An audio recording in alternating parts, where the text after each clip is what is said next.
welcome to today's stained glass class. And today we've got a very special project for you. It is a part of our stained glass mastery community. And last week we went ahead and we made this piece. And so this week we are making these strawberries. And so we are going to go ahead and get started. So as we know, last week the kit that we purchased, it came with, we have this red textured glass, which is just perfect for sort of a strawberry texture. And we have some green glass that we're going to be using for these little stems. And so we're going to go ahead and get started today on this. Last week we did not actually use any of the red glass. I can show you here on the free camera. This, we made a little landscape. We used the white, the green, and the blue. And now this week we are going to go ahead and proceed onto the strawberries. So again, to find out more about this, check out the Stained Glass Mastery community. I've linked that in the description. And so we have this vinyl cutout pattern. It's essentially an adhesive back vinyl that we can use for our cutting templates. Now, what I'm going to want to do here is try to get the best yield out of this because we're going to have a few more projects to do with this glass. So another thing I'm probably going to want to take a note of here is that these glasses, they have a bit of a subtle direction to them. And it's kind of in, you're going to have to kind of look at yours and make sure. But so these, we want to kind of keep a similar direction. Or we want to keep that in mind when we're cutting our glass. So I'm going to want these strawberries to kind of have the texture in these directions. So I'm going to want to orient these lines the same as I've got here. So we are going to go ahead and cut, or place this one, I should say, right there. And we're going to go through and place all of these kind of in a similar way to make sure that orientation is the same. And what I like to do is to place them all and then go back and cut off or separate them from the main sheet. And that'll help us to reduce any sort of breakage into the rest of the piece that we want to salvage. So we're going to peel all these up, try to get them to fit as well as you can. And that's looking pretty decent. Oops, you know what? I put this in the wrong way. See, I want them all. See how this line's going the wrong way? It's easy to sort of get that wrong if you're not really paying attention. So there we go. That's pretty good. So what I'm going to do first is I'm actually going to go ahead and separate this completely. Now this glass, it does have the smooth side and the textured side. You're going to want to cut on that smooth side. That's why I put all of the vinyl on the smooth side. So you want a nice, smooth, and consistent pressure. And what you're going to end up doing is just slightly separating the glass along that line. You can do it with your hands. You can tap it with the back of your cutter to sort of break that, along the score line. Get that cut all the way through. Might need to wear gloves. It could be helpful for you, especially if you're afraid of cutting your hands and that sort of thing. So what I like to do now is I like to separate the glass, each piece, and when I do it, I like to get at least one of the cuts in at the same time. So I'm going to go ahead and do that here. There we go. And you just really are using that vinyl as a guide, right all the way along the side of the pieces. There we go.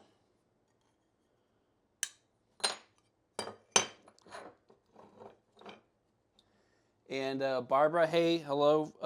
Barbara says hello from Wisconsin. Thank you for joining us today. Got our strawberries, perfect for the summertime coming up. And these little projects, they can make, fun little decor items or gifts even. The whole kit could be a nice gift to somebody, especially any sort of artist or someone who's looking for a a good hobby, something that's pretty rewarding. I think that this can be a nice gift for people. Okay. So again, tapping that breakthrough. And you don't necessarily need to use vinyl in order to cut glass. You can have a, we give all the patterns away for free also. And you can print them out, and you can cut them, if the glass is transparent, and you can cut it right on the pattern underneath it. I find the vinyl to be a little bit easier than that, but certainly I wouldn't let it hold you up if you didn't have access to some sort of vinyl patterns. And all these patterns for all of our projects are available for free in the Stained Glass Mastery community. And so if you want that for free, just check that out. And of course, we do sell these vinyl cutouts also. Now, another really important tool are going to be these grosiers. So we can separate the glass along the score line. Instead of using our hands, we can use the grosiers. And that's useful if you can't quite grab onto those, the edge of that glass very easily.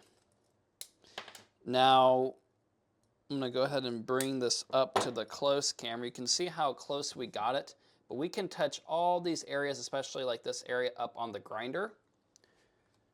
So we will get to that momentarily. And what I normally like to do as I cut the pieces out, I like to put them onto the pattern. I'm going to go ahead and sweep this off. Now, one thing before I start that, I'm probably going to go ahead and place the stem pieces also. So this is going to be the green glass we're using. And again, we're going to want to pay some attention to the way that these are oriented. I think that's going to give us the best overall look. So again, trying to keep in mind, we've got our glass sort of running this direction.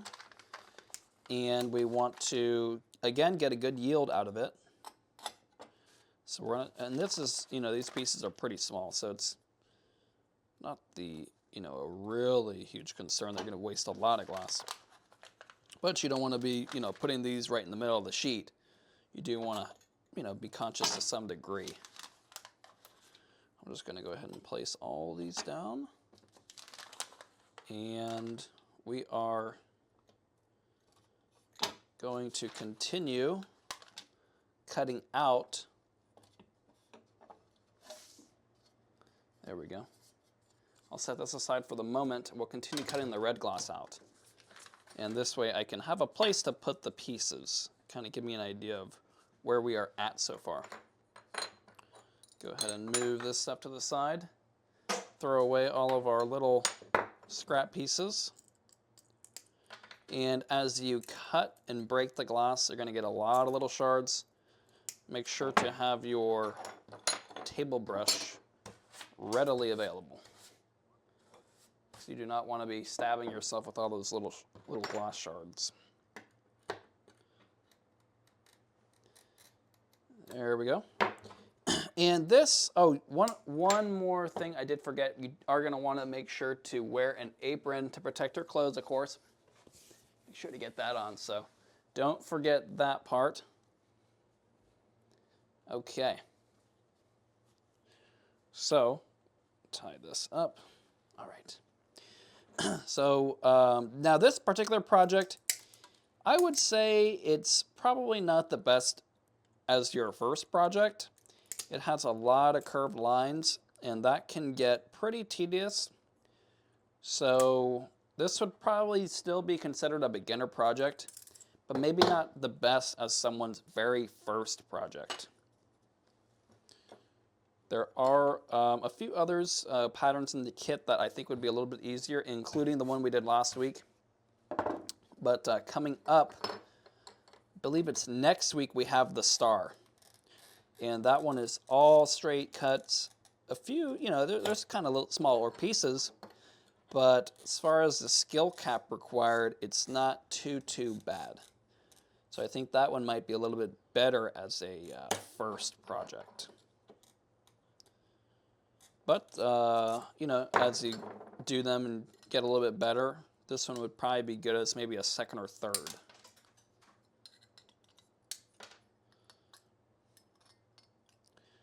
And the little glass shards, it can be a little bit dangerous. So you are going to want to probably wear some eye protection here. And let me know if you have any questions in the comments here. I will be sure to answer them. Okay. All of this aside. Again, keeping that work surface nice and free of debris as much as possible.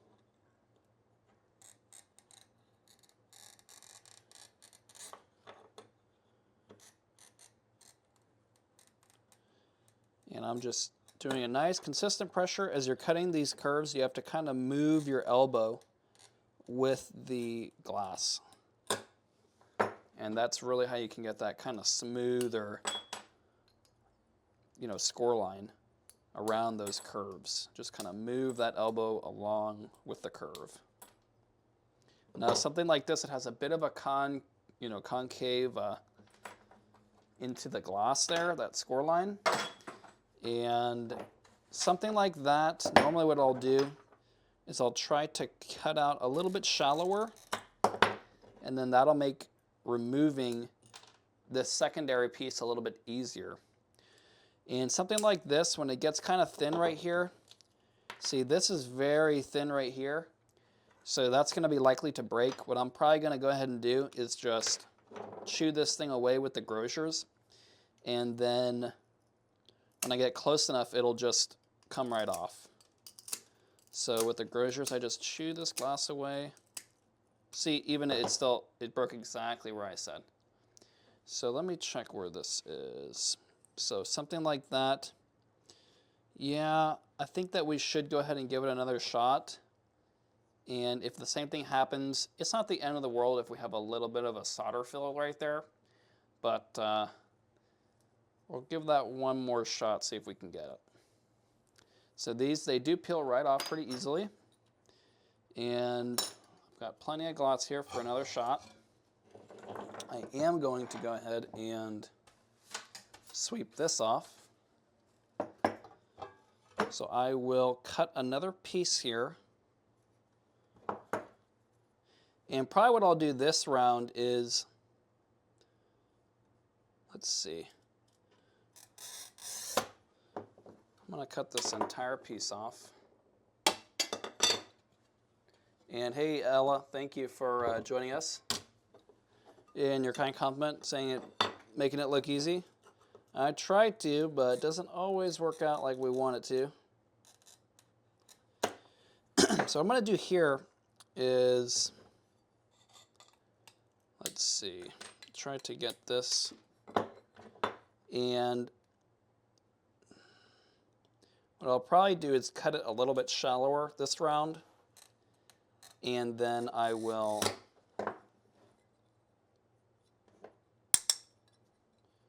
maybe try to use the grinder a little bit more instead of the grocers. Takes a little, oh look, even that one just broke right across there. So I think, I don't think it'll be too bad if we have a little bit of a solder fill there. We've got one more try here, so I think we'll try one last time. And if we do the same thing again, I think we'll use one of these pieces. Actually, we can maybe even reuse this one. Yeah, will it? Not quite, maybe the other way? It will fit in there. So we'll try this one, and this time we'll cut this piece out first, and then we'll see if maybe that will help just a little bit more with that. So again, we're just going to take little pieces out, just making our way to that score line.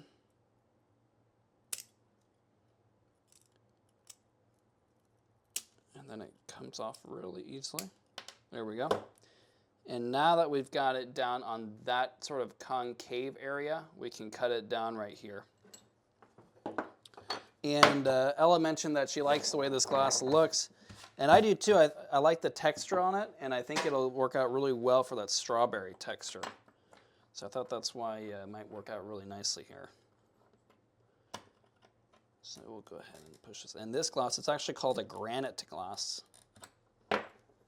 And I believe this one is an oceanside glass. There we go. So we got it that time with that little red tip here.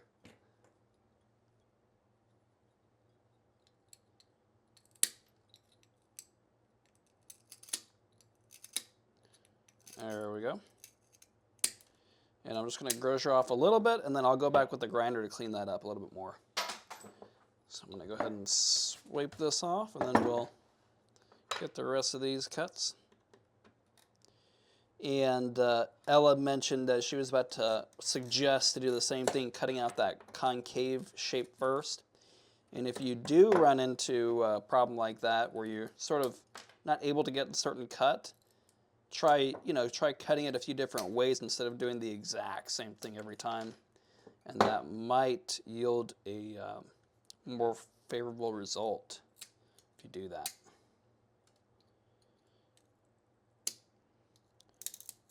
Okay, there we go. So we did get that little red tip there after all.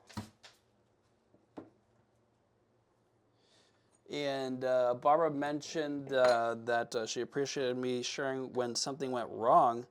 And yeah, no problem. Yeah, I seem to learn the same way too. It's kind of not as helpful when you see everything perfect the first time, in case you run into something.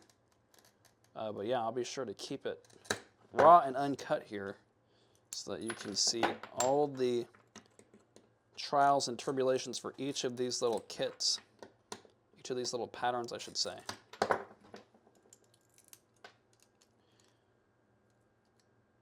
This is another one of those concave, but this one's pretty shallow, so I don't think we'll have a problem here.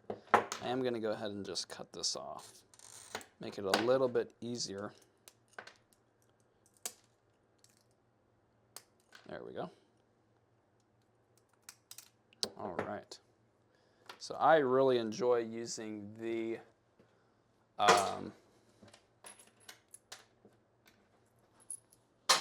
vinyl here. Cuts right along that line. And I was asking if I've got an affiliate link to that creator's foiler. I do not. On our store, we sell all those items. And if you look in the I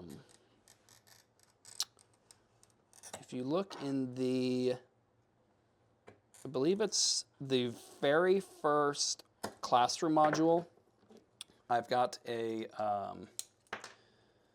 resource there. It's a tool list, and it's got links to all those products, and I believe pretty much all of them are linked to our store. But yeah, if you wanted to purchase that, or you can go to cavalliniglass.com, and we've got them there too on our online store. But that link, or the tool resource, has links to everything also. And we've also got a foiling kit that includes a lot of stuff, and it's got a little discount. And I think that we've got the foiler in 7/32, quarter, and 3/16, I believe. Now here's one of those concave cuts here. Trying to take it slow. I might even cut this about halfway through. There we go. And now I think this will make it a little bit easier for us to just take away these little slivers on this concave. There we go. There's a big part right there. All right. Got it. So that is the last red piece for the cutting. Go ahead and sweep all this off here. And now we are ready for the green piece. Let me grab that glass back out. Now what I'm going to do here, just do a nice straight cut, get all these pieces off. And then we'll just remove that. So right here, I'm tapping it from the bottom side. There we go. And that really just helps that glass sort of start to work its way through. Now what I'm going to do here is I am going to cut the, let's see. Yeah, I'll probably just kind of separate them like this. Again, trying to kind of keep it on those lines of vinyl so that I can, if I can, if not, this will help to really just prevent breaking into one of the other pieces. If I do it like this.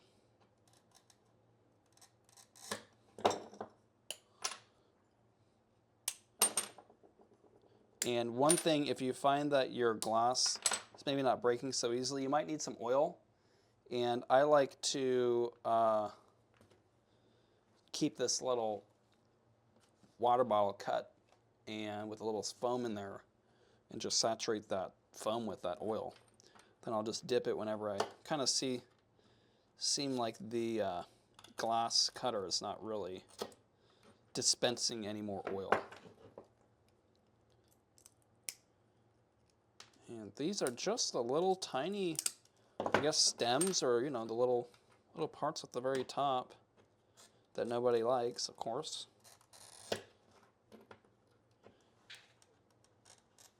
Well, there might be someone out there that likes to eat those. I try to avoid it. There we go.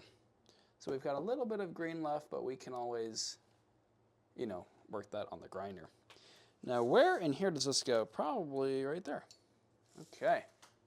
So we see our little strawberries coming together here. All right.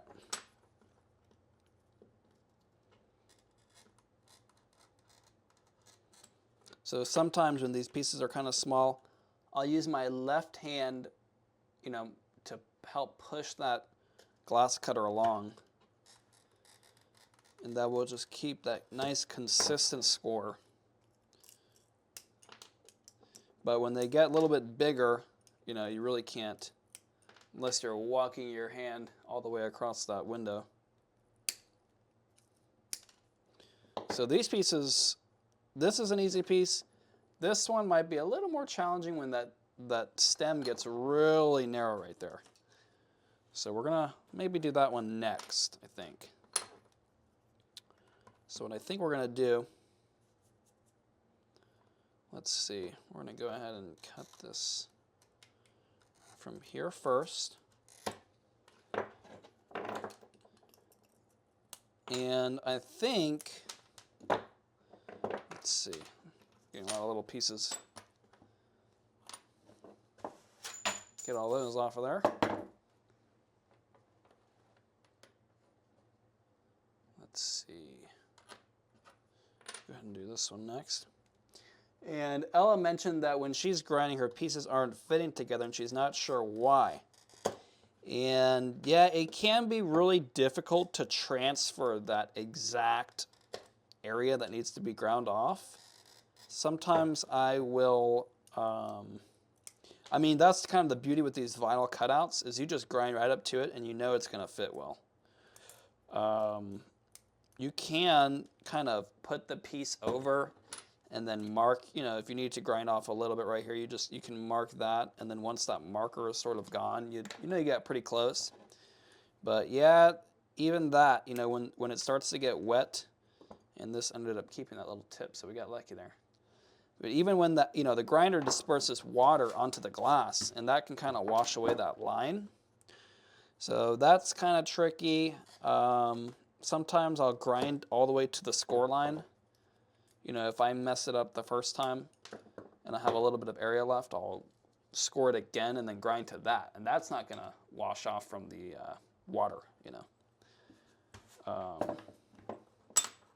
But yeah, it's definitely a lot of trial and error getting that glass to fit just perfectly against all those other pieces. There we go. Okay. Now this is a little bit of a strange shape. I'm going to go ahead and cut this piece off. Make it a little bit easier for me to hold on to it. Let's see if I can get this. Just got to take it slow, and even just now, it felt like it was not enough meat for me really to grab onto safely, and I was about to go ahead and grab my gloves, but it worked out okay just there at the end after all. Got a few more pieces here to cut. Now this one might be a little bit difficult right there towards the bottom.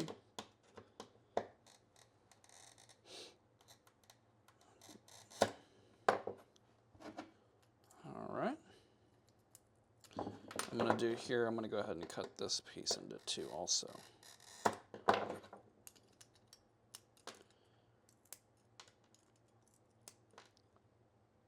All right.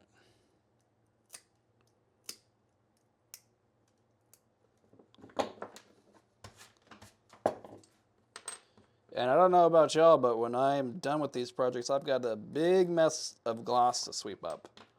Be curious to know if you guys have the same issue going on. I'm probably a little bit messier than most, so with the way I just sweep everything off. There we go. And we've got one more little piece here to cut. And then we can kind of see how everything is looking so far.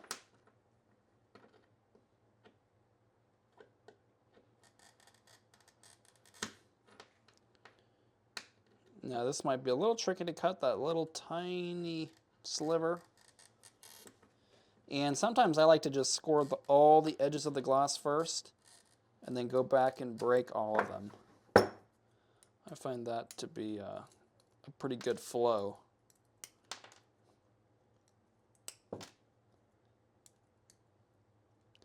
And right here, see, that's a very weak point right here at the tip of this little piece. So I'm going to want to bring it back down, and then it'll be a little bit easier to just remove off that area. And we hold on to that little tip right there. All right. So now we can kind of check up close here. So these are all our pieces cut. Now we need to go ahead and go back and grind, clean up all those edges.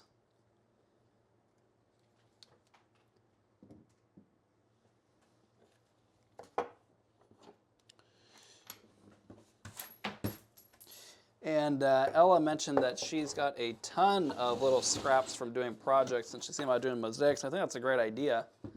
I know that a lot of people do that. And that's one thing about this oceanside glass. It is fusible, so little scraps of glass are pretty useful for the fusing.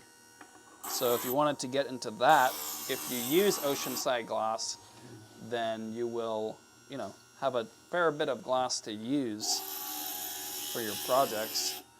Now, the only thing about fusing, I don't know a whole lot about it, but I know that you do need a kiln, and they get pretty hot. So, I know it's a little bit more expensive. And if you're doing smaller projects, maybe it's not so bad, but for bigger projects, I know that it would be, just in general, it's a little bit more costly. There's a lot more, items that you can use with them, like the frit and the rods and all these different almost accessories that go into it also.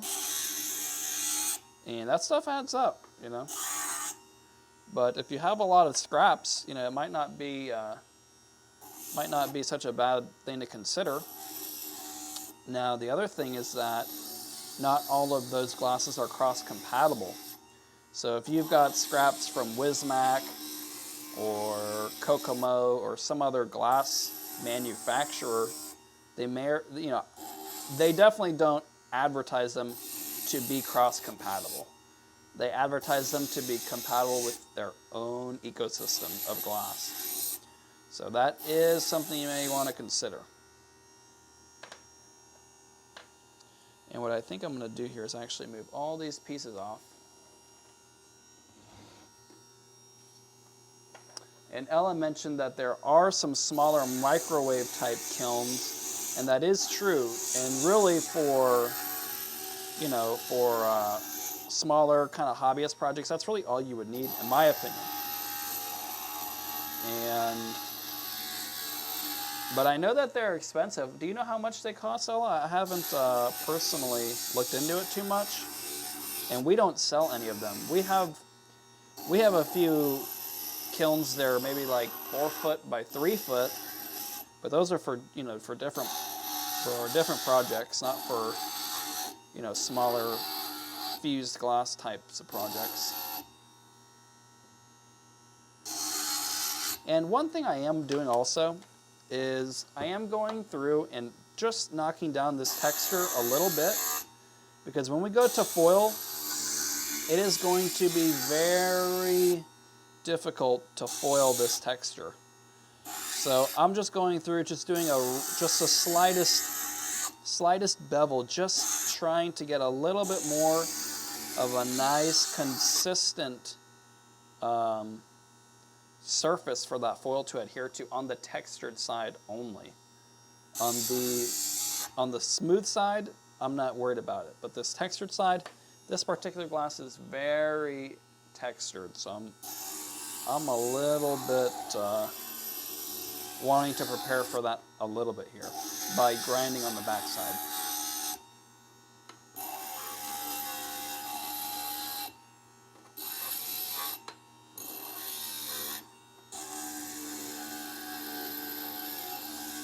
And these templates just serve as the perfect guide to grind right up against. And I personally really haven't had too many problems with them fitting back together. So I've been really happy with these little vinyl templates.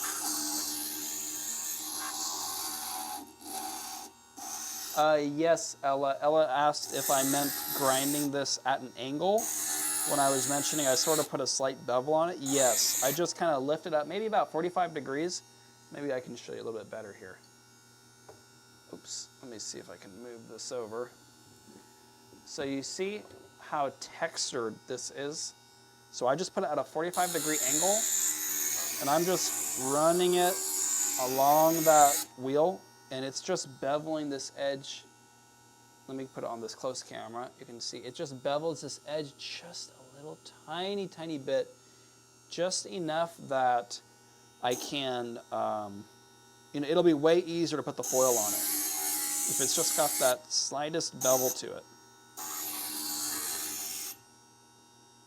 And we'll see what that looks like here momentarily. So another piece, got it all grind down right to that white vinyl.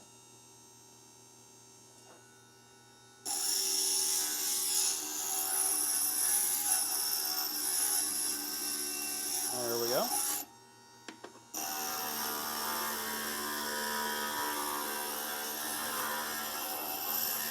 And we'll see again what that looks like after I do the perimeter of this piece. And then after this piece, we've got one more red piece to do.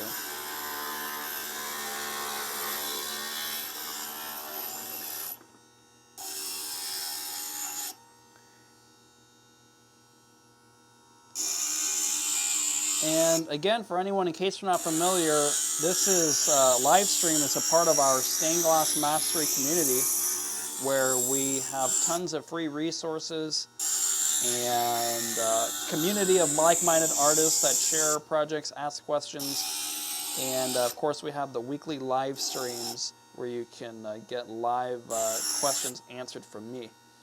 And in case you don't know me, my name's Adrian, part of the Cavallini Stained Glass Studio, where we work on hundreds of stained glass panels every year. So we should be able pretty much to answer most, if not all, of your stained glass related questions. And so if you're interested in that, check the description for a link to that free community.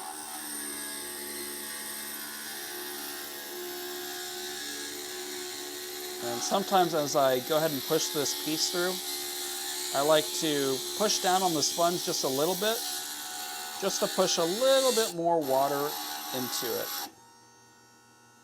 And now I'm just going to bevel that piece all the way around.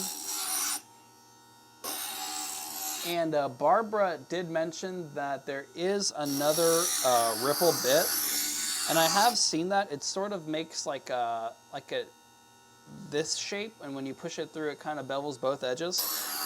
And I have used them before. Like you mentioned, it can be kind of cumbersome to have to, you know, switch bit between bit, and so that's why I don't personally like to do that, unless it's like a really bad texture that we absolutely need.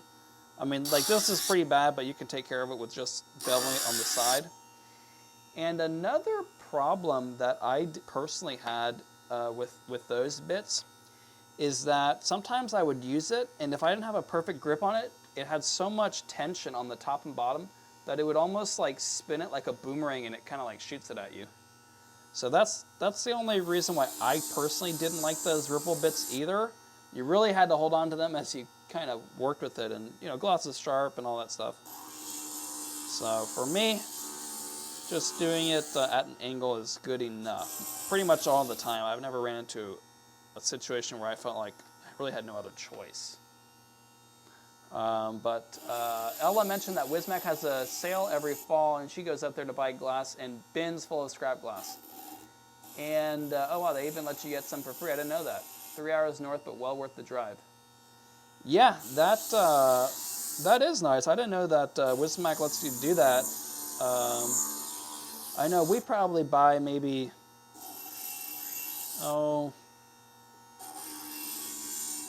hard to say, probably 20 or 30 crates a year, maybe more.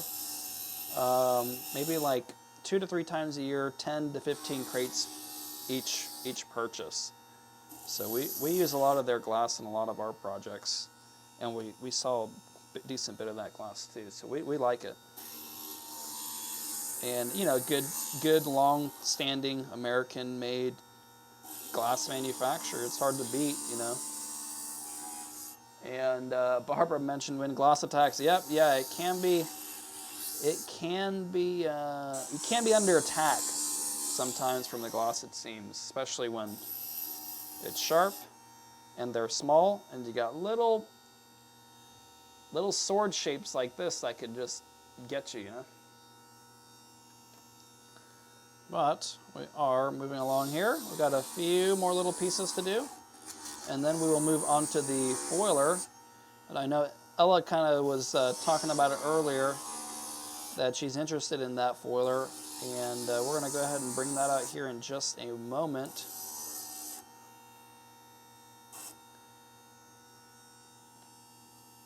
All right.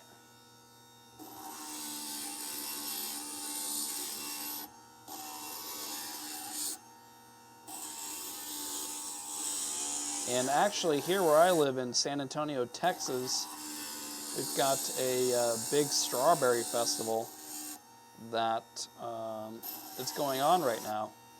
So that just is a little bit ironic, called the Poteet Strawberry Festival. And I've actually never been to it, but heard it's pretty nice out there.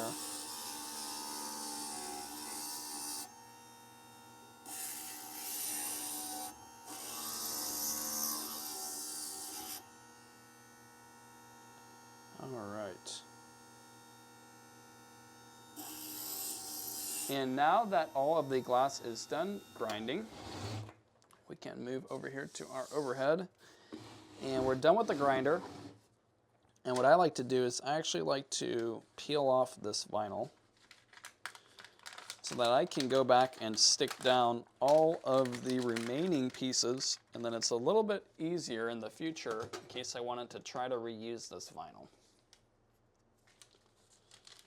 So, kind of move this up here, snip that part off, and not to say that you couldn't cut your own little shapes out of this part, but as far as for our purposes here, what I am going to do is peel these pieces, and we can kind of look at how well they're fitting so far. So I will put you you probably go about right there.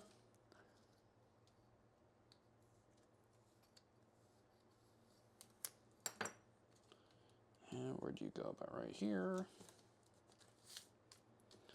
Yeah, I didn't know that they have that scrap glass available when they're open.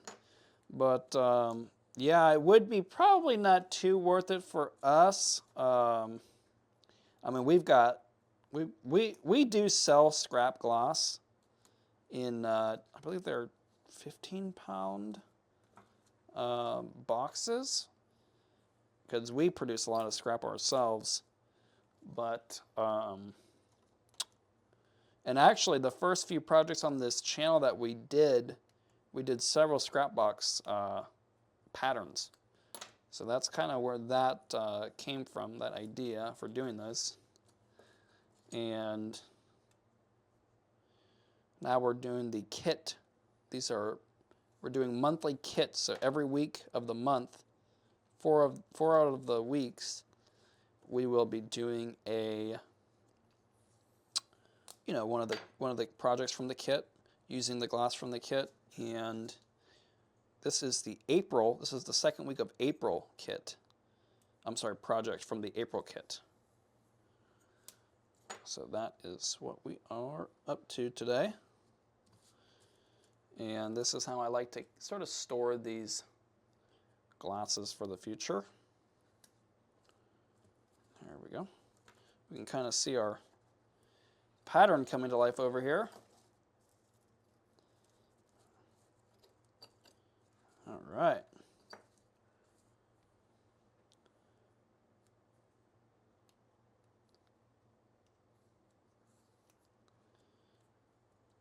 There we go.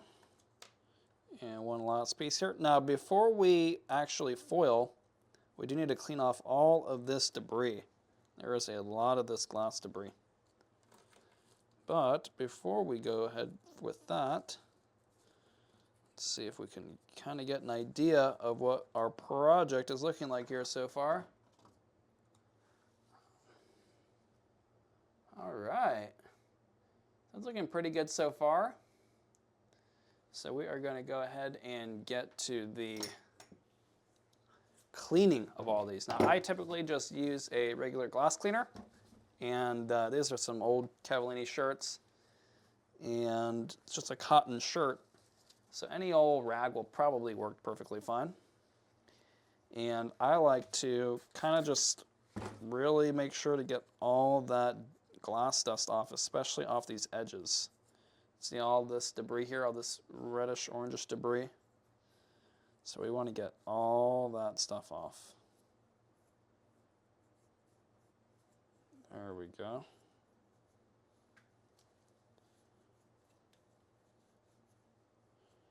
All right.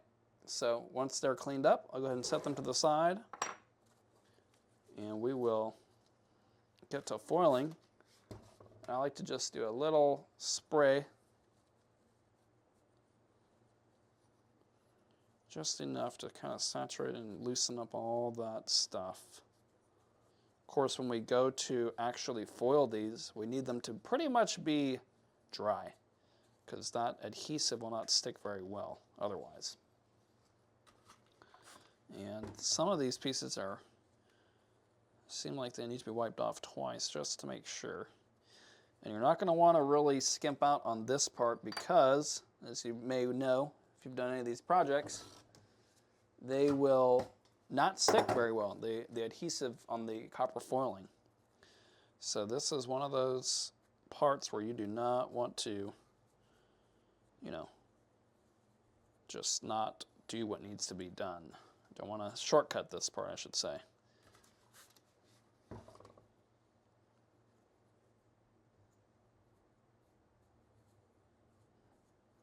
Better to spend a little bit too much time than not quite enough. All right. And everything is coming out pretty nicely so far.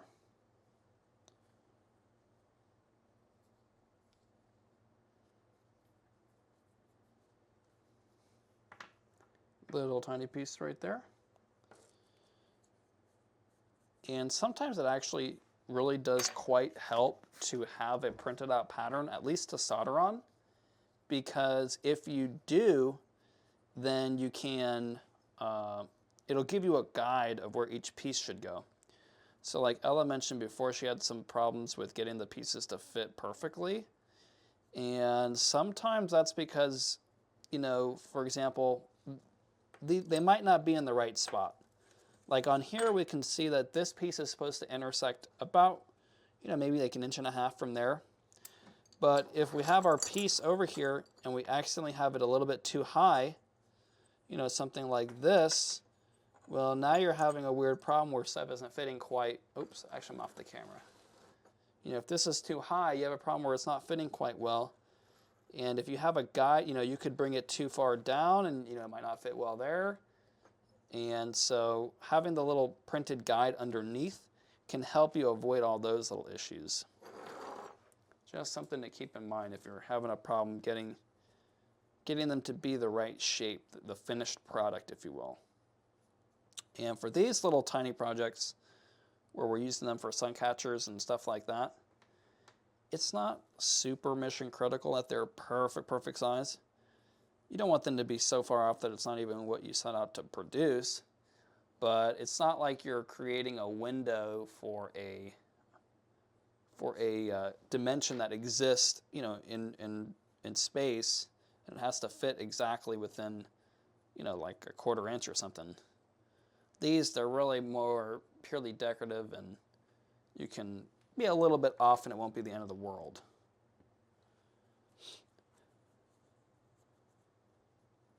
And even on those bigger windows, you can always go back and adjust things, add a little bit of material, remove a little bit of material. As long as you're not inches off, you know, you might not even need to recut glass necessarily. There's a few little tricks here and there that you can do to make that fit in that opening, even if it's a little bit off. But it's always better just to get it right the first time. Okay, there we go. And so we've got a few more pieces here to clean up, and then we're going to go ahead and get to the foiling.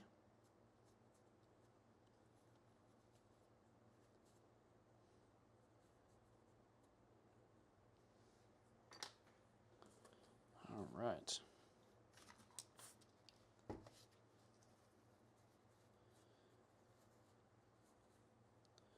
Make sure this is all cleaned up, especially on the edges. We are ready. So I'm going to try to see if I can get this to be the right orientation. That way as we go along, it'll be a little bit easier to put them in the right spot, hopefully. Now this is looking a little bit rough so far as far as going in the right spot, but as we go back, we'll kind of put it on this pattern here, and then we'll have a really good idea of where everything is supposed to be. Okay.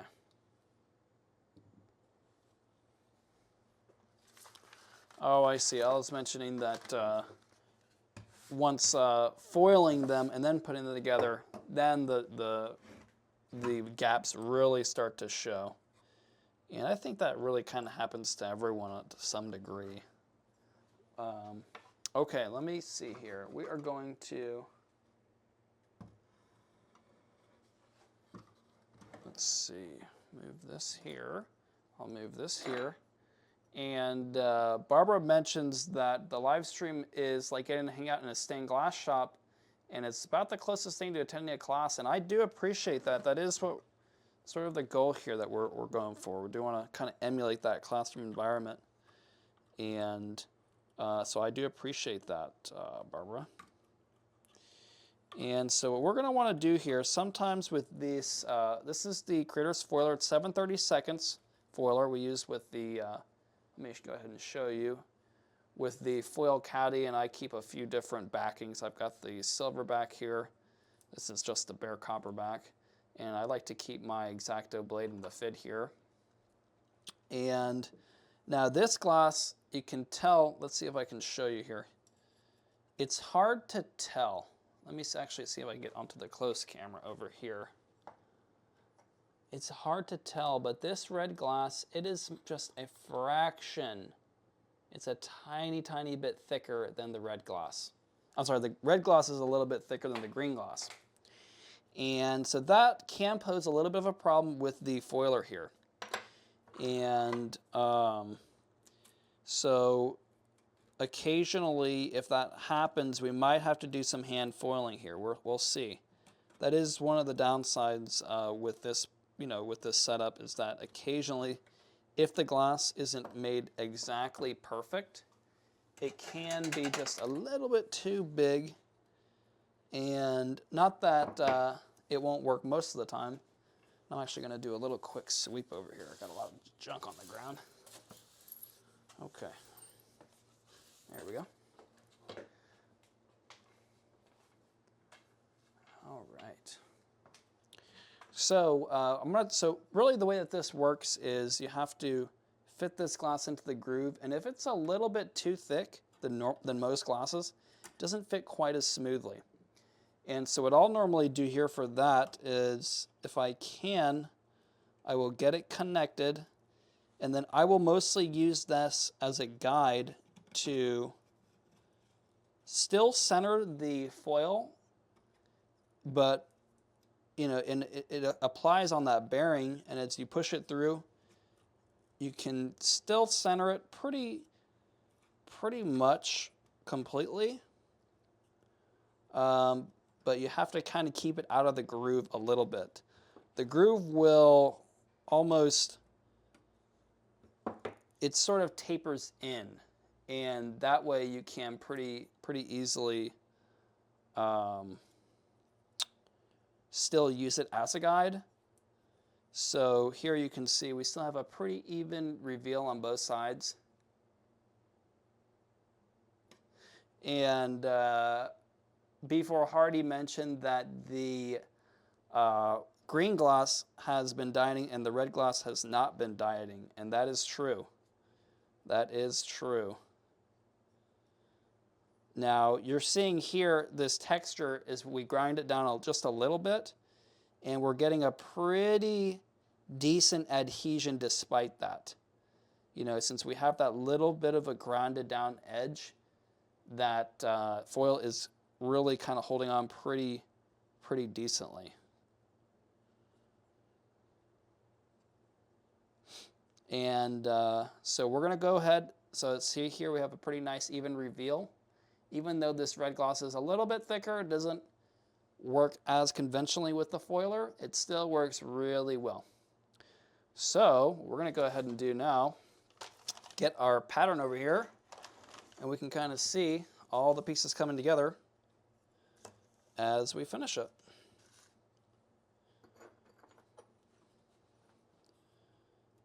All right.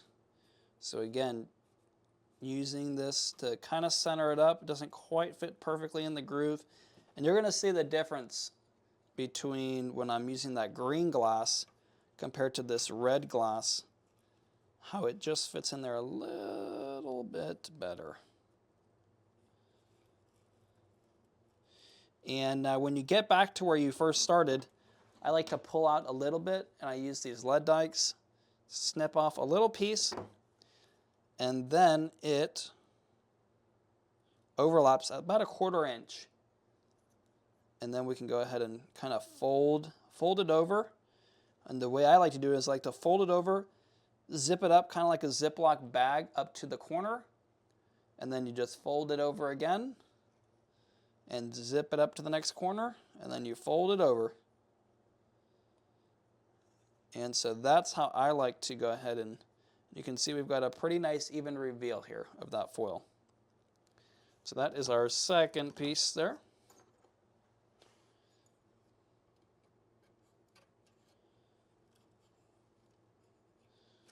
All right.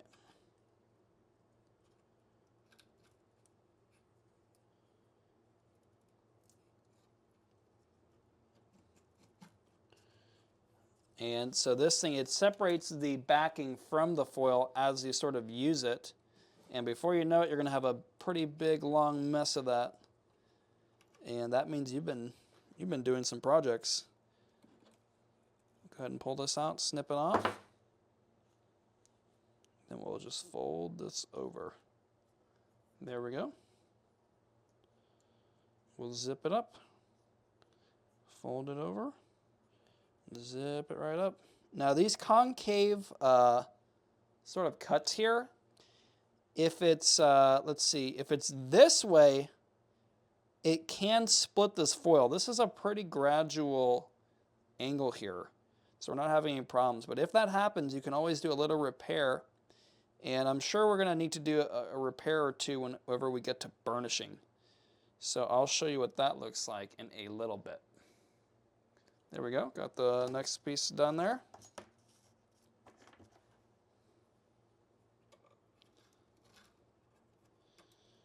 And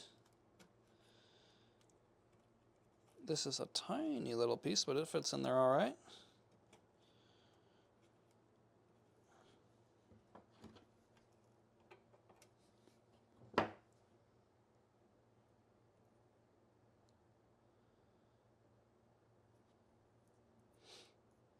And Ella mentioned that the cheaper foiler that you can get from Amazon, the paper gets clogged up, and yeah, that would be crazy. I would not be pleased with that. That's kind of annoying. Yeah, I've been really happy with this Creators type. And you can see, if you look, it sort of has, it's kind of angled, so then it just splits it, and it just keeps on splitting it all the way. So it works out pretty good. See if I can get you another angle here. You know what? I might even be able to do like this. Then it'll give you a good idea of exactly what's going on here. And sometimes there's a little bit of dust, this dust left over. So like something like this, we do not want to, you know, even try to foil that. We're going to go ahead and re-clean this. So as you're going along, you might find a few areas that you miss, and you're going to want to address them. Don't just say, well, go ahead and make sure everything is properly cleaned up. And I really missed this one. I don't know what happened. What I might even do here, well, definitely I'll let this one dry for a few moments, and I'll continue on with another one.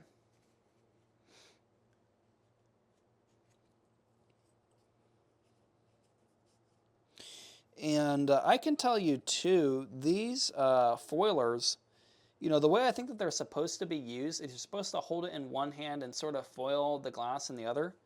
And it's a little bit harder to me to, you know, well, much harder than doing it this way. But it's almost like you might as well foil by hand if you're going to have to do it like that. This way just makes it so much easier to have the foil dispenser sort of not occupying one of your hands.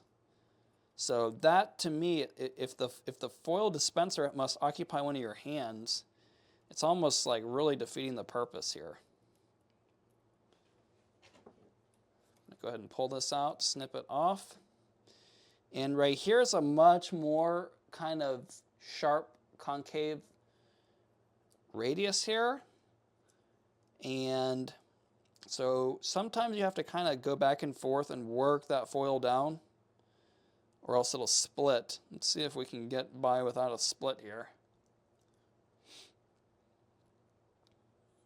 Yep, we did.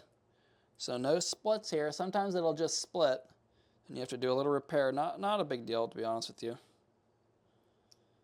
And you can, you know, you can remove the foil if you really want to, or you can kind of overlay a piece on top, which is normally the way I much prefer to do it. I think you're kind of just wasting your time if you're going to remove the whole area that's already adhered pretty well just to fix one little area that you can just overlay it instead.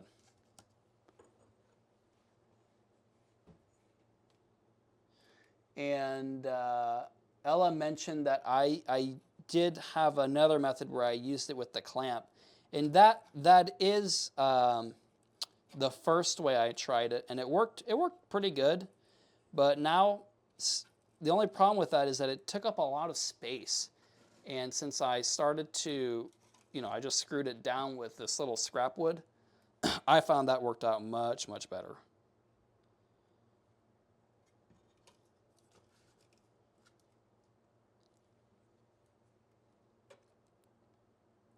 Oh, but yeah, I think that really is just that foiler is the kind of your problem there, because it's just, I don't know, maybe designed improperly or something. And I actually didn't know that they sort of are not all made equally. I always thought they were all pretty much the same, but finding out that you're having problems with yours, that was helpful. I didn't know that. Thought they were all pretty much just the exact same straightforward design, kind of copied.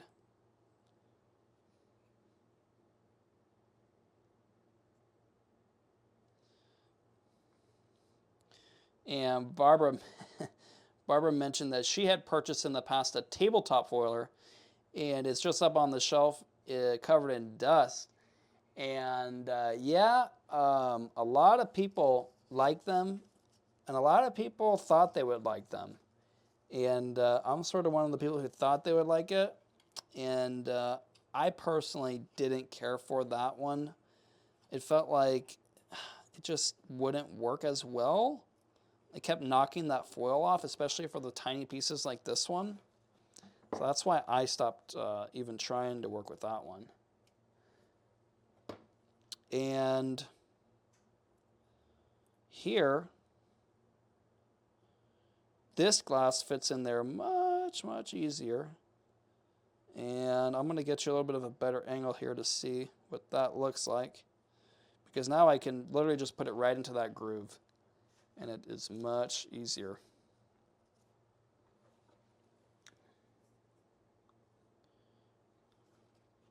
So you see here, you can just put it right into that groove, and now it really works easily. You can just, it really takes out all the skill from it. It makes it just super straightforward. You just put it in that groove and roll it along that bearing, and you've got a very well applied foil.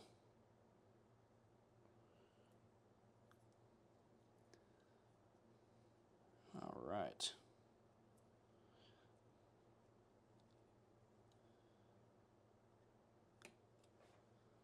Okay. There we go. Now okay, you go about right there. And we're making pretty good progress here. Got about 4 more pieces here to foil. And today you can see we are using the black backing. And I keep intending on switching the backing, but I keep forgetting. So that is a little bit of my bad. I want to try out probably the silver backing here pretty soon. And that one you actually don't need to you don't need to patina it, because it is the same color as the solder. So that's convenient. And I also want to try out the the copper backed, and using the copper patina. And that way we can get an idea of what that one looks like too. I've used it before. I didn't care for it too much. It looks all right. Just looks a little bit like flatter finish and more of a matte finish. Instead of the copper foil, it's a really glossy finish. So that is something to kind of keep in mind there. Go ahead and pull this out. And sometimes the foil can be applied maybe not perfectly, and you can kind of peel it up just slightly and put it back down. It's not a problem. Now, I probably wouldn't do that 100 times, but maybe 2-3 times would be okay. Anything more, you might be really weakening that bond, that adhesion between that foil and the glass there. And Ella mentioned that she thinks that the black back foil is stickier. And I actually, and looks like Barbara agreed. And I actually am not sure. Haven't personally noticed that, but guess we'll see. It could be 2 depending on which manufacturer you're buying from. I would think that they're all the exact same adhesive, you know, in the same manufacturer, but I could be wrong. And Cynthia, hey, thanks for joining us. There we go. All right.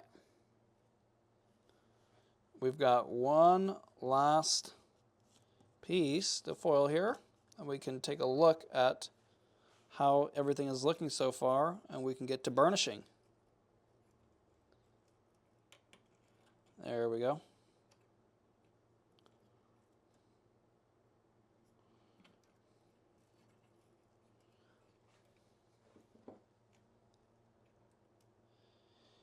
All right. Now we'll do our last fold it over, zip it up, and then we'll fold it over.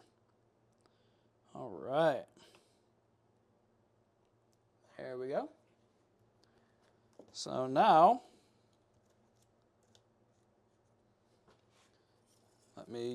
now I am going to keep the foiler out because we will likely still need it for any repairs that need to be done. But I am going to go ahead and tear off all this backing and throw it away.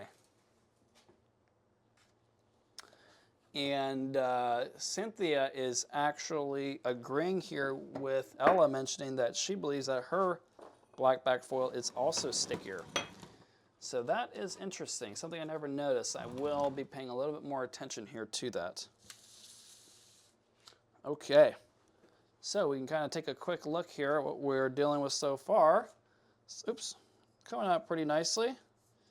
So we are going to go ahead and do a quick burnishing here. And I like to use, where's my little fid? This blue fid right here. And it just seems to have the best versatility with getting into texture. If you use something that's got a really bulky edge like this, it's just not going to be able to get into that texture very easily compared to this blue fid right here. And B4 Hardy mentioned that the apples are starting to look really tasty, nice and crunchy. And clearly these are strawberries, B4 Hardy. No, I'm kidding. Yes, but they are strawberries, just in time for the summer, of course. And of course they are week number 2 of our stained glass kit, of our April stained glass kit. April 2025. So here we are doing the burnishing of the texture. You have to be really careful here for a few reasons. Number one, it is very easy to sever that foil along the texture, and you're going to have to do a repair. And number two, if you don't get it well enough, this is the breeding ground for the flux to get up underneath there and really mess up your project. So, like I mentioned before, you're going to really want to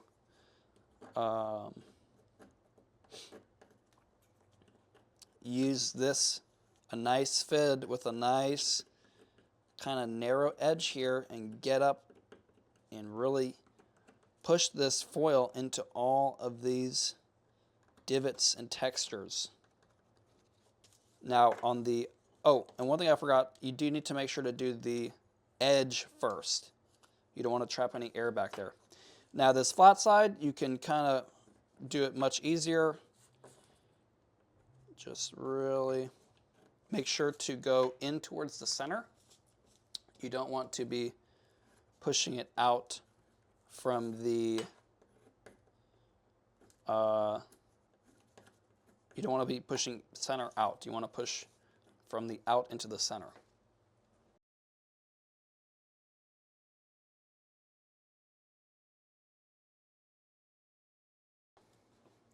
Okay. Let's see here. So our first piece is done. I'm going to go ahead and actually move everything everything off of here. And again, we are doing the edge first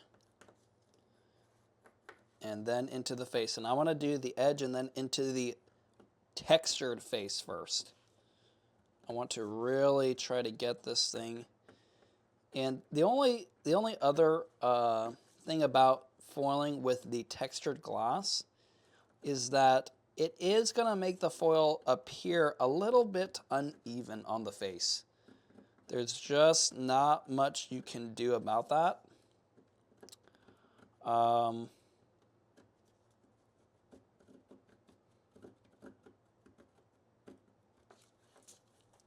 Unless you use like that ripple bit, similar to what I believe it was Barbara mentioned earlier.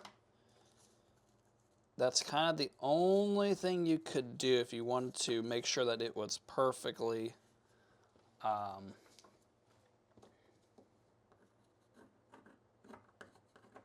you know, even. What did I do? I don't even think I did the face here. Even along the textured side.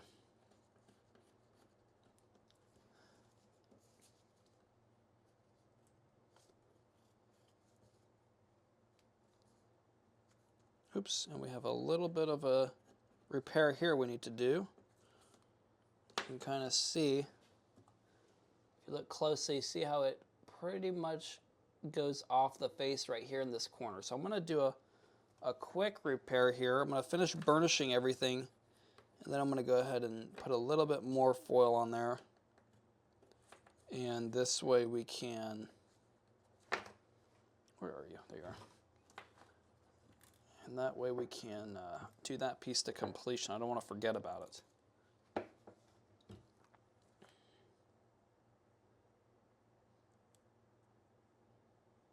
Okay. So I like to just cover it up quite a bit. And then I like to go back with the X-Acto blade and just trim it down to exactly the spot,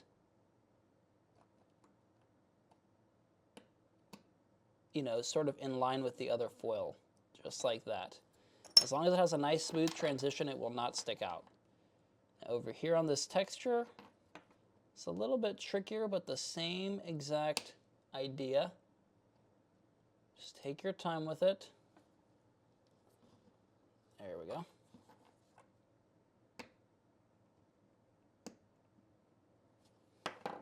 Okay, got it. And Ella asked if anyone uses that Studio Pro foil, and Barbara mentioned that it's a super, oops, let me switch back over here. And Barbara mentioned that it is not anymore because it is super thin, and you could even see the copper foil through the black backing. So it's like there's really not even a point of doing a black backing if you can see the copper through it. You know, it doesn't make any sense. So yeah, that I didn't even realize Studio One makes that makes foil like that. I've never personally used it. We always use the Edco brand.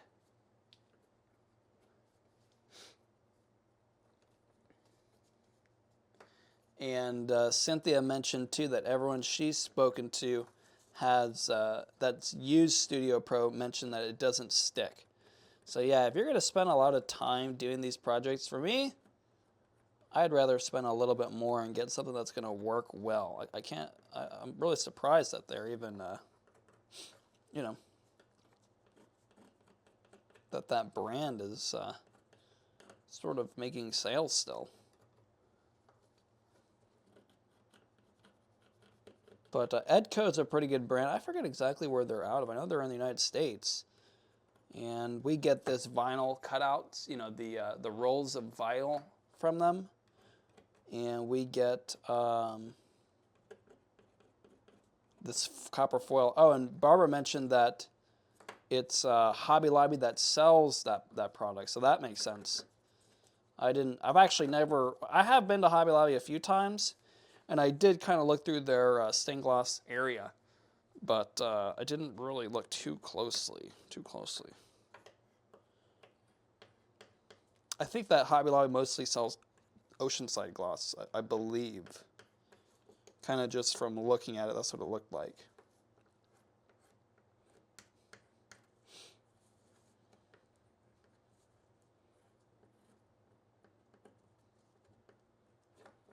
Okay. And I do think, let's see, we can see here, there's a little bit of a non-smooth transition. So what I like to do is just cut a little bit off there.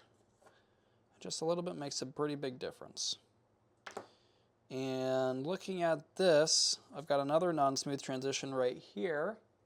I'm going to go ahead and cut that down too. It's not as obvious in the textured area, but I know it's there, so I'm going to go ahead and cut it out.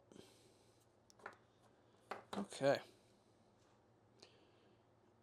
I'm looking at this. No matter what, the textured area is always going to have a little bit, you know, uneven areas. So I think I'm good with that. And even if you look closely, I have a little bit of this red tip that we worked so hard to include here. I'm going to go ahead and foil that. Might as well.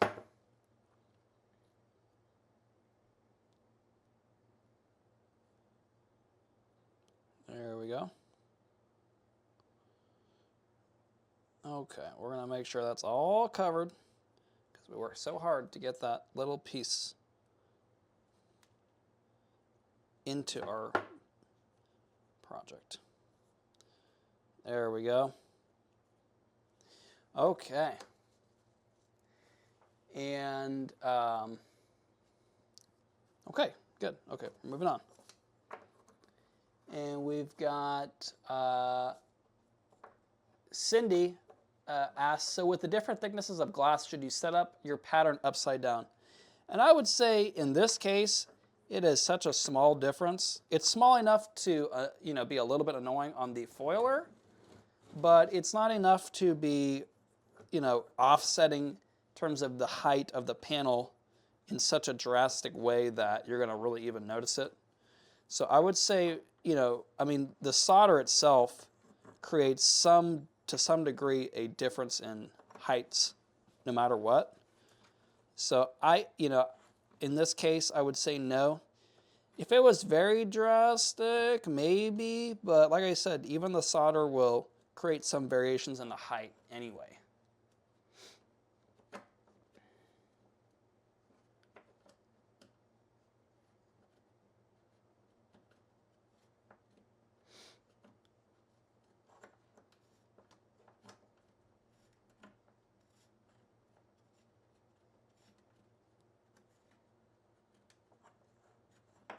So we got a few. And we've got Connie. Hey, Connie, thanks for joining us here. Mentioned that the Studio Pro foil is thin and that she had problems where the adhesive would rub onto the glass when burnishing it, which you had to clean before you could solder, and she much prefers Edco too. So yeah, thank you all for your input here. I actually had no idea about the notorious Studio One, I should say. Notorious for the foil. Very interesting. And the thing about foil is that it's kind of hard to go through a lot of it. So if you buy a roll, you feel bad, you know, you don't want to throw it away, all that type of stuff. So you got to use it. I get it. But, you know, if you're going to spend, I mean, over the course of that roll, it could be 50 hours. And probably not that much. Probably less than that. Probably maybe 25 hours.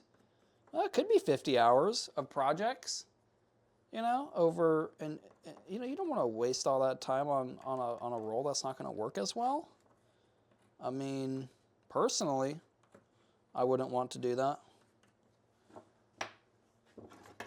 I would rather buy another roll. Given, you know, I mean, they're not gonna, you know, if you're doing this hobby, let's face it, this hobby is not the cheapest hobby in the world. Okay, If you want the cheapest one, you probably want to do like bird watching or something like that. But if you want to, if you're already in the hobby, it costs some money to buy glass, tools, etc. And if you're going to, do it, you might as well invest a little bit more into that good foil.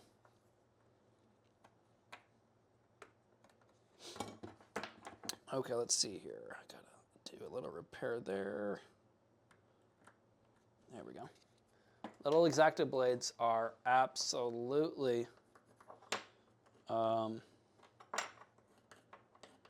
critical, mission critical. You need those for these projects. They just have those really fine adjustments that really just make everything so much easier.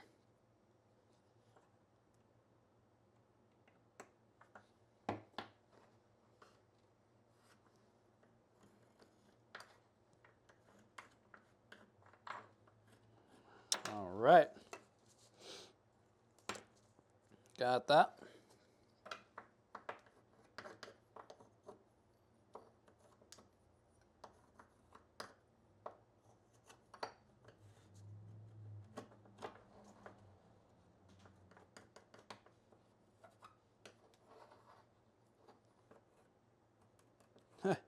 And Barbara mentioned that Mongo's is her second choice. I've actually never heard of Mongo's.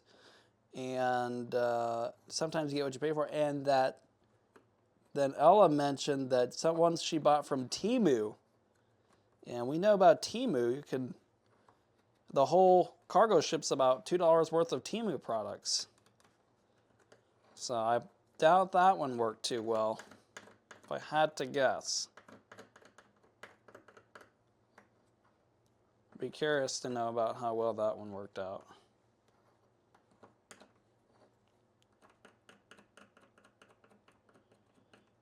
I'll just, you really have to take your time with this textured glass. And if we didn't do the grinding, it would be a lot worse. Just doing that little angled grinding we saw a little bit earlier really kind of helps to make it. Okay. Go ahead and do this face now. And we'll have one more red piece to do.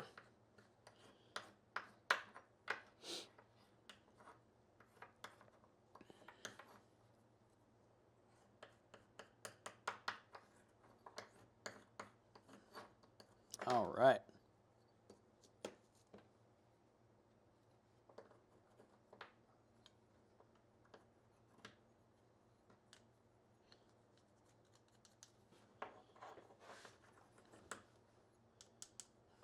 Okay. So we are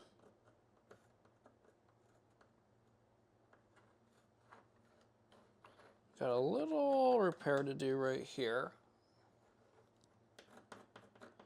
Just taking it nice and slow here.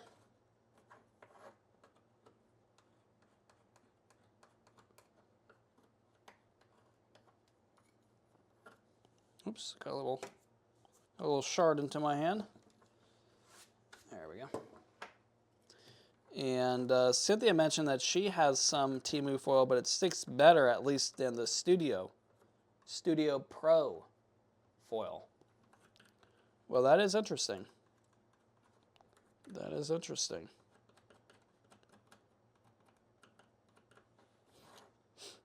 Maybe Hobby Lobby should be calling Edco or something.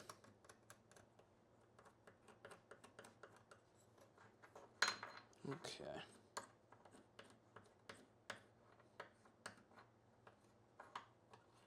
I know that's one thing about Hobby Lobby. A lot of their stuff comes from China.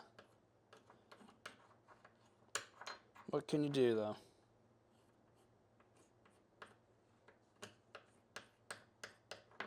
All right. There we go. Got all of our red pieces done here. Now ready to move on to our green.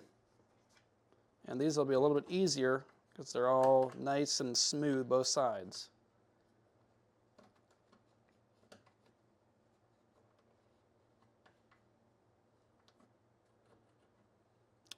And Ella mentioned that that the foil that she got from Temu It did stick just like Cynthia mentioned, but it was so thin you had to be so careful because when you're burnishing it, you can't. I mean, even this foil from Edco, you know, I'll damage it from time to time, but not often. I can't imagine, you know, if it got even thinner, that might be really a big pain. There we go. We've got a little bit of a non-smooth transition here. Just cut that just barely. Perfect. All right. Let's see, where are we? Where do you go? There we go. All right, looking good so far.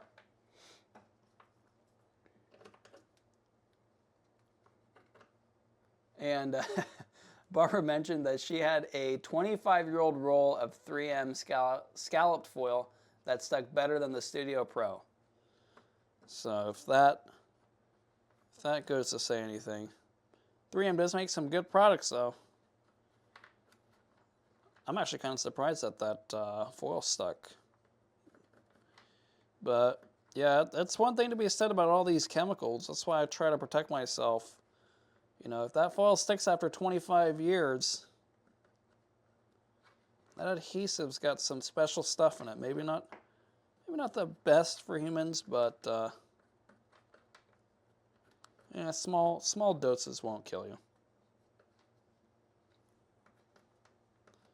That is why I really try to make sure to wear gloves whenever handling all the solders and all that stuff. And Ella mentioned that she didn't have any stained glass stores close to her when she started, and sort of had to resort to Hobby Lobby. And I think a lot of people are in a similar, you know, a similar boat with that. And kind of is what it is. At least Hobby Lobby does, you know, helps get people into the craft, you know, to some degree, and that's important too.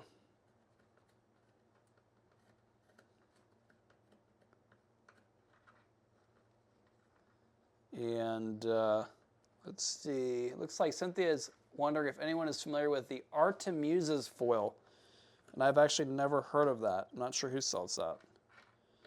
I know as far as for us, it just seems like if we've got one that works, as long as they're still in business and selling it to us, I am happy to keep buying it.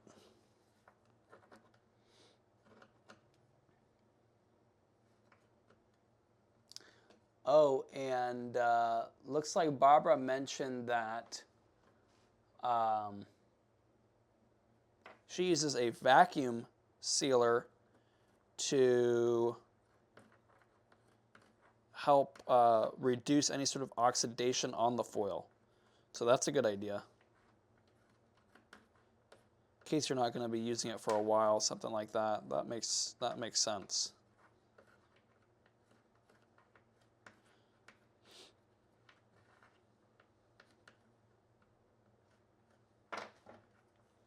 A little bit of a cut here to do. There we are. All right.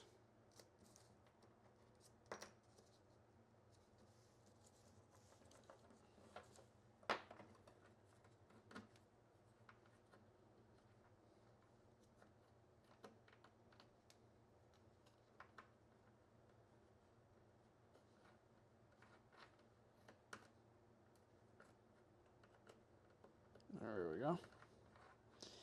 Now, I do see, as far as if you needed to or wanted to use a different shape of the foil and something like that, and Edco doesn't have it, I could see why you may want to purchase some other brands in that case, now that I think about it. I was thinking to myself, why would I want to purchase another brand? Well, what if Edco didn't have all the shapes that you can get elsewhere? And that is a real possibility that I could see, you know, myself wanting to experiment with another foil in that case. So that could be, you know, something to consider.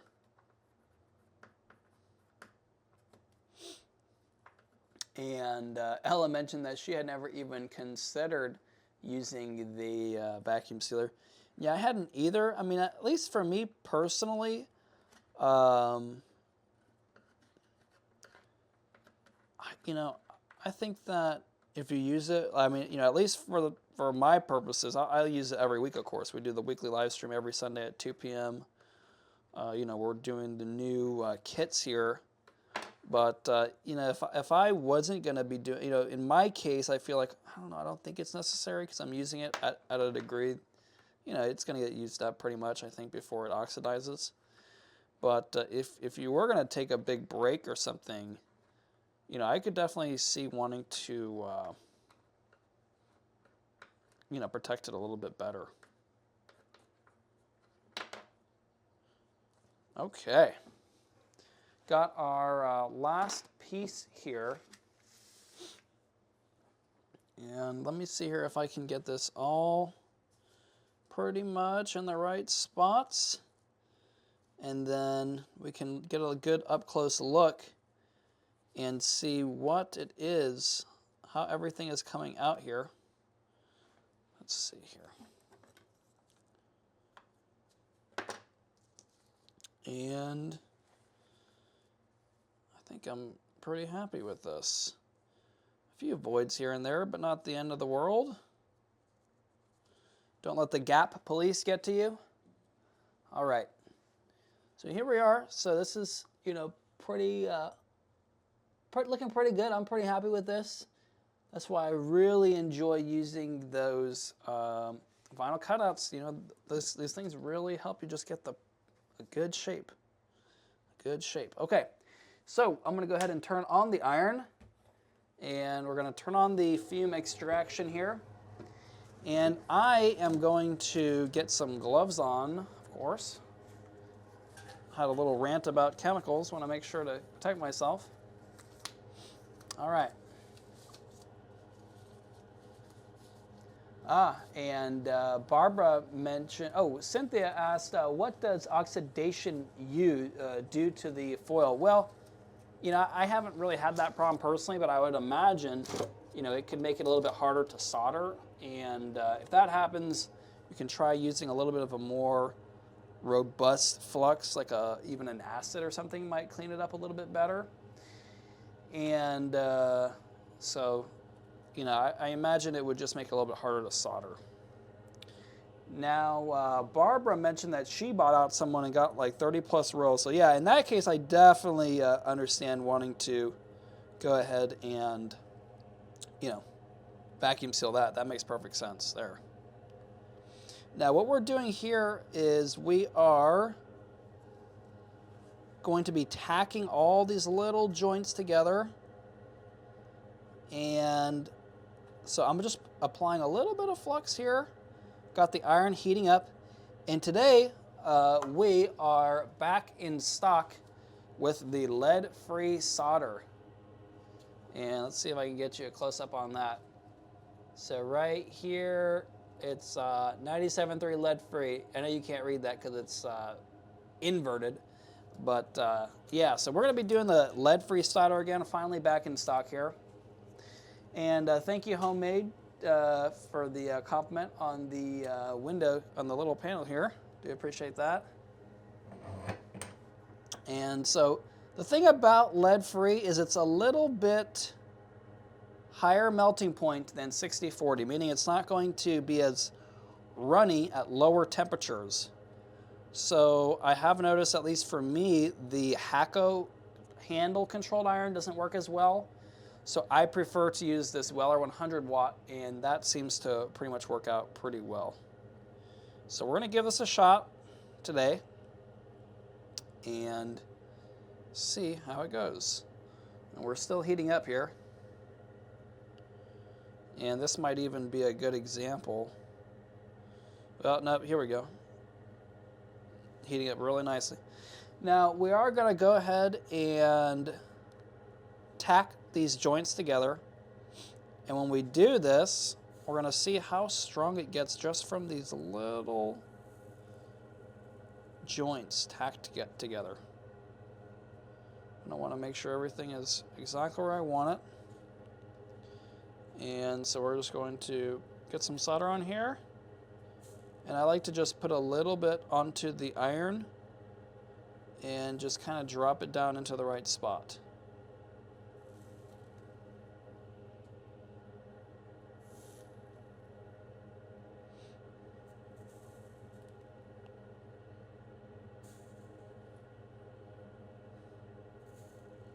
All right.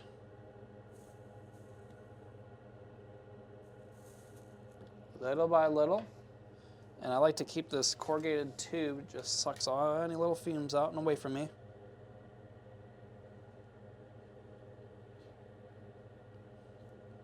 Make sure everything is right where I want it.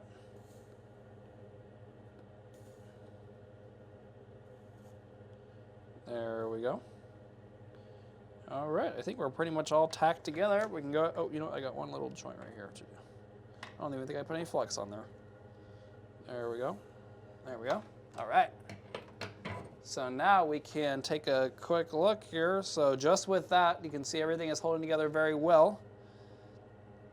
And we are going to go ahead and take this out of the way. And now we're going to go ahead and really flex this thing up really heavily here. And that was probably too much, but hey, that's all right. Okay. So now this thing is heated up very well, and it is just really melting. There we go.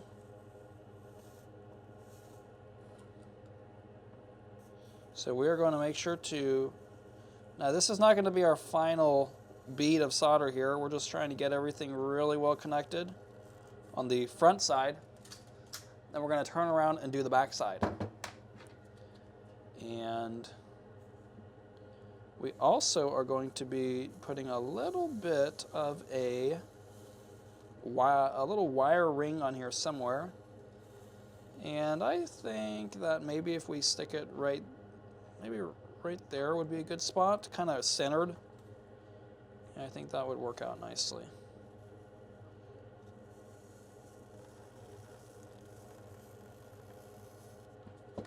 All right.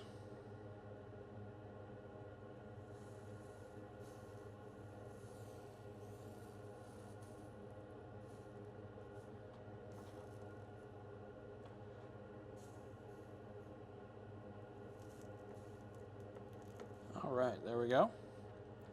And what I think I'm going to do is maybe even get this little wire in there a little bit early. And probably what I'm going to want to do is I'm going to make a little jump ring like this, and then I'm going to go ahead and do a little bit of twisted wire.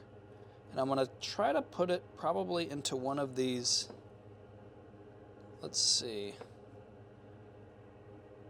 where would the best spot be? I might just do a straight, well, yeah, I'll do the twisted wire on the back side, probably down into here. And then I think that will be very, plenty strong. You're kind of seeing that texture on this side for all that sort of strawberry texture, if you will. All right, so I'm going to go ahead and spin these. Where are my grosses? So these little glass cutting grosses work pretty well for this because it can be kind of tough on the hands. And so I like to use this tool. And so see, we'll have this sort of braided wire, and then we can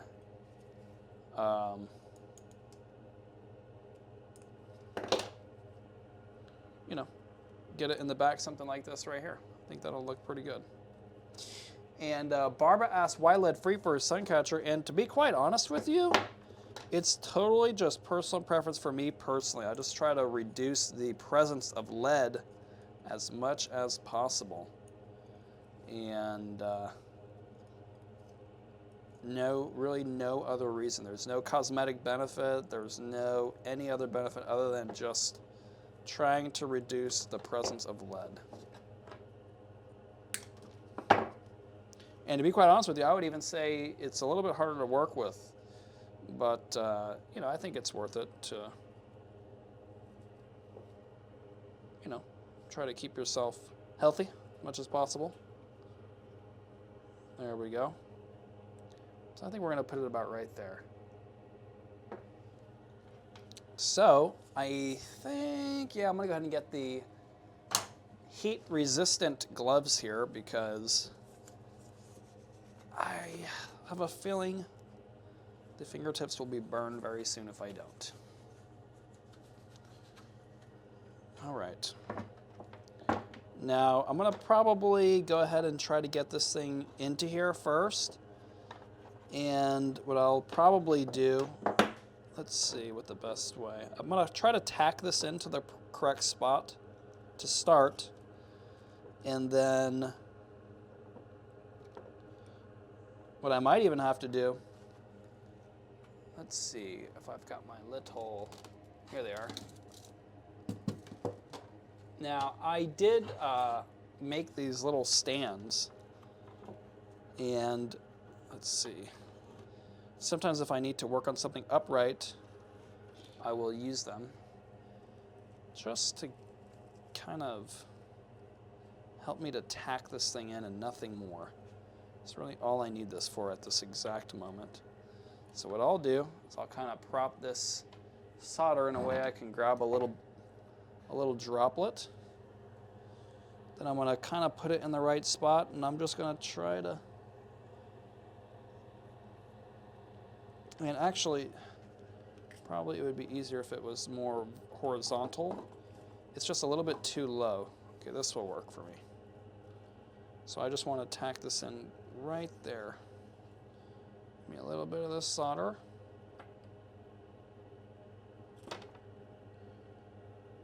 Just, there we go. Just a little tacking right there. All right. That will do.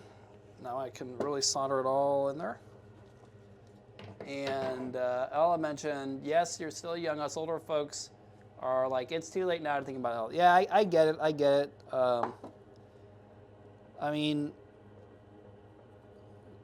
I try to, just try to do the best I can. And it's not really that much different for me personally, so I don't mind it. I don't mind it.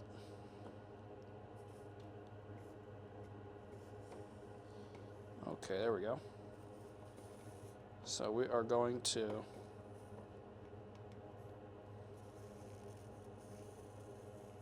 get a nice heavy bead here.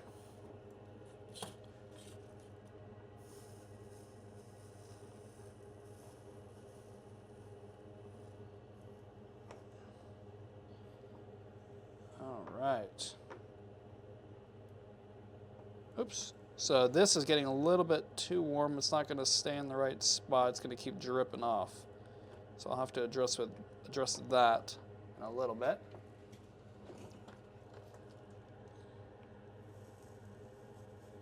Sometimes when it gets too warm, you just have to let it cool off, you know what I mean? And then come back to it.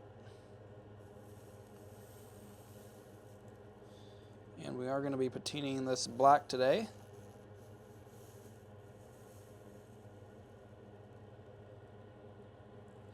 And this is one thing about this lead-free solder is you need a really hot iron, especially as you run into other joints in order to kind of blend them and reheat them. It can be a little bit harder than that 60-40. Okay.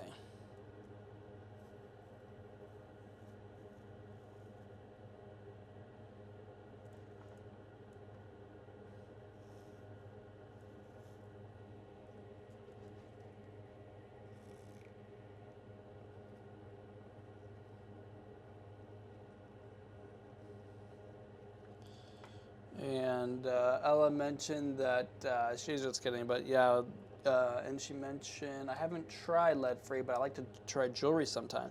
Oh yes, yeah, for jewelry, having that skin-to-skin contact, you definitely, want to use the lead-free for that, no doubt.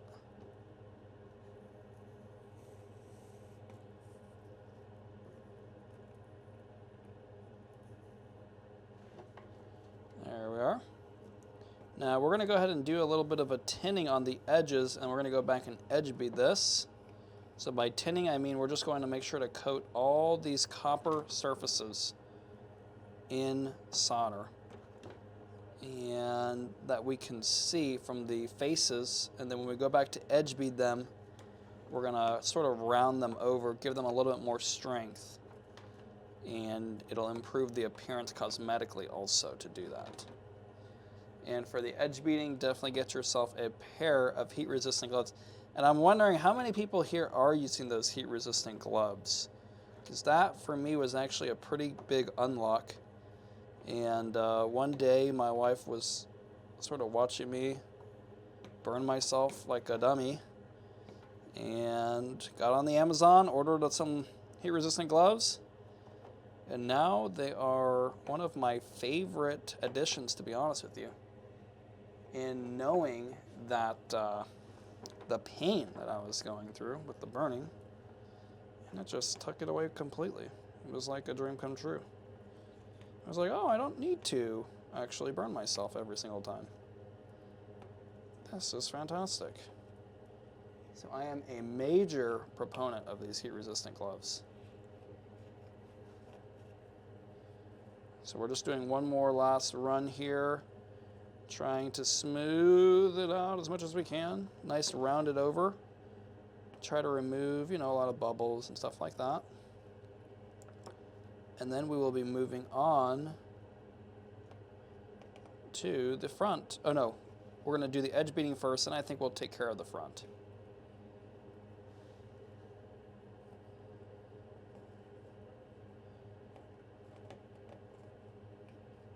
There we go. Oops.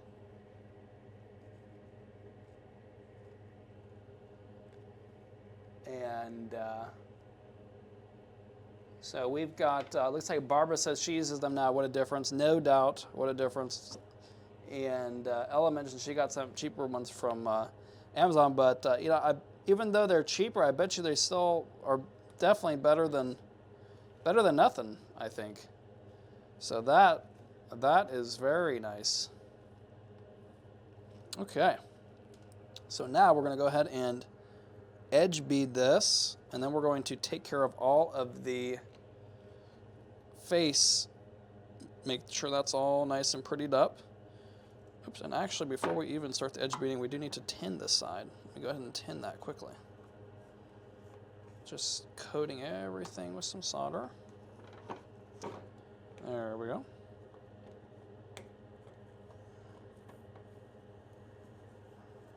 All right. And then we are going to pick this up, and it's already very warm, this little glass. So now what we want to do, I like to again prop up the solder so I can use it. I can kind of grab from it, if you will. And then we're just going to kind of disperse the solder on there, try to keep a wet molten edge, and just continue it, getting a nice rounded edge.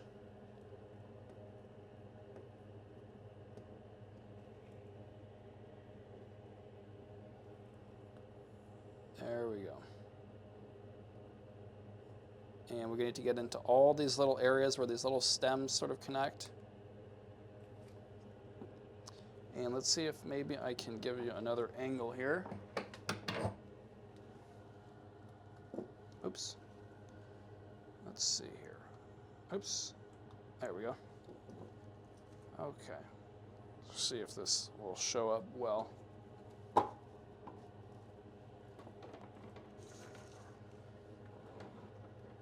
Okay. Yeah, I think that shows up okay.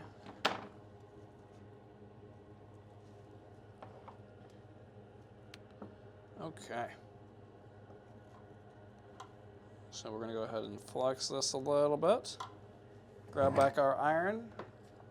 And we've got our little string of solder here, kind of in an accessible position for us to just grab from it. And we're angling the panel to be advantageous with gravity. So this way, as we kind of go about it, we want to keep the area that we're soldering so that it won't just drip off. And what I'll do is if I have a lot of areas that are kind of at the same angle, I'll take care of all the ones I can see before rotating it, like that. And then I'll just rotate it and I'll get all the other ones now. Just like this. Got the bottom, I'll get the next one. And you want to keep your hands sort of away from underneath where you're working, because this is basically a liquid in its molten state, and it will kind of go through the little fabric in the gloves. And then it's kind of hard to get that off. Kind of burn you pretty good there. Pretty good. And so here we will do the same thing.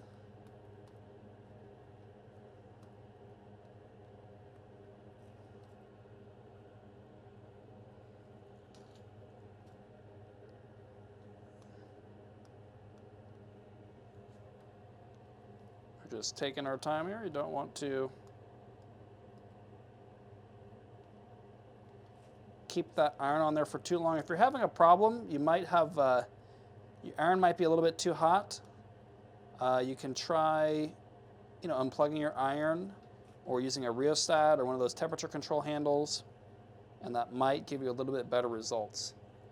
So at this point, we're pretty much fully edge beaded, and I want to kind of fix this up nicely.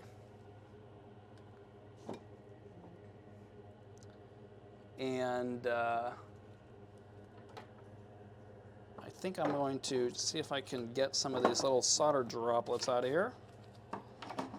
Sometimes they sort of get into the pores of your workspace. Have to scrape them up. There we are. And Barbara mentioned that it will also melt through the yoga pants. Yep, you're going to want to wear an apron or something. Try to keep that from your clothing getting damaged. Okay. So we are going to take this, try to do a nice bead. You want it to be nice and rounded over. You don't want it to look flat. And I'll try to keep that molten edge as far as I can. That'll kind of give you the best finish, the best looking finish. Might have to add a little. If you see a flat spot, you probably need to add a little bit of solder to it.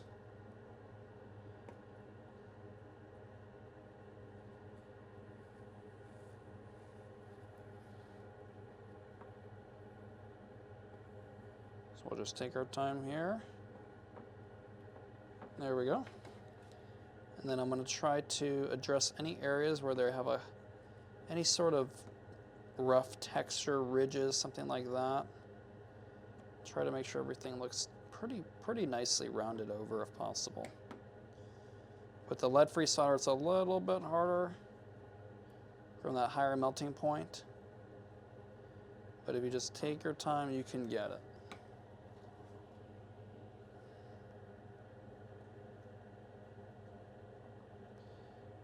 And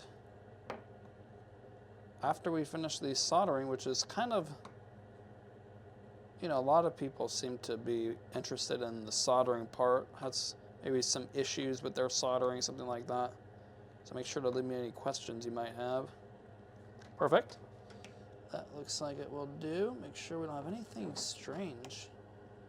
A little spot like that. Okay, good.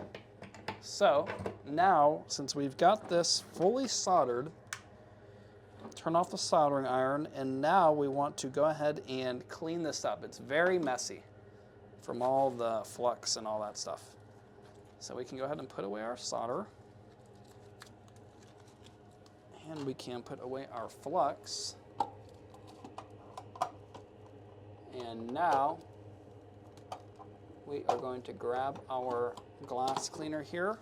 And actually, we don't really need the heat resistant gloves anymore. I hope it's a little bit warm, but it'll cool off here.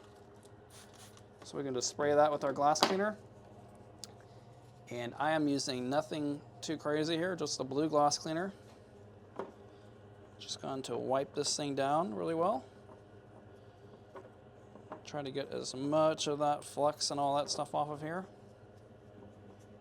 And the textured side is where it's going to hold a lot of that because, you know, it's got more texture and all that to sort of let that flux get deep into those ridges. Make sure to wipe this down as best as we can.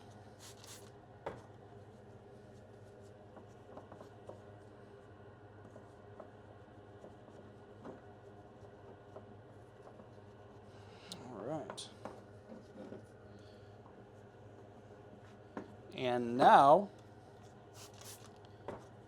do one last wipe down here on the front side, and we can go ahead and start applying our black patina.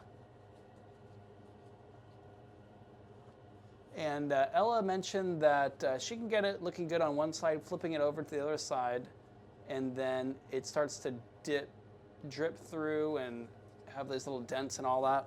Well, the reason why it's doing that is because it's getting really hot, and you might have to let it cool down so that it doesn't, you know, the molten state doesn't pass through all the way from this side onto this side. Because that's the reason why it sort of has those imperfections on the back side of that you're working. And so you can either let it cool down, or you kind of just have to keep going back and forth. And if it's too hot, it's just going to keep doing that. So I hope that helps. And so we're going to use a pretty generous amount of the patina here. We just want to kind of saturate our rag with it. And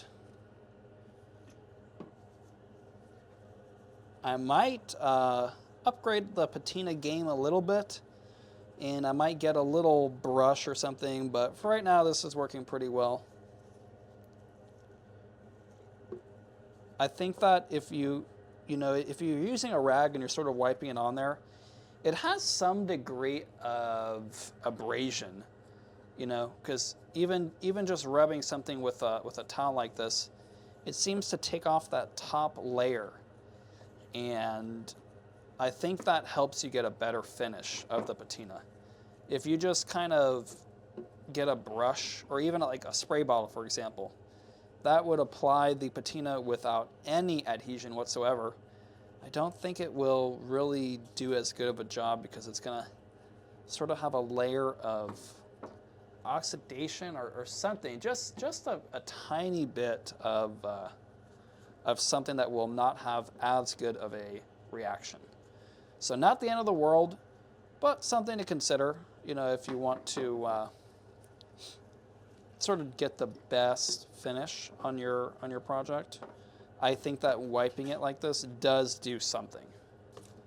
Now, is it enough to really make a difference? I'm not sure. This is just a little bit of,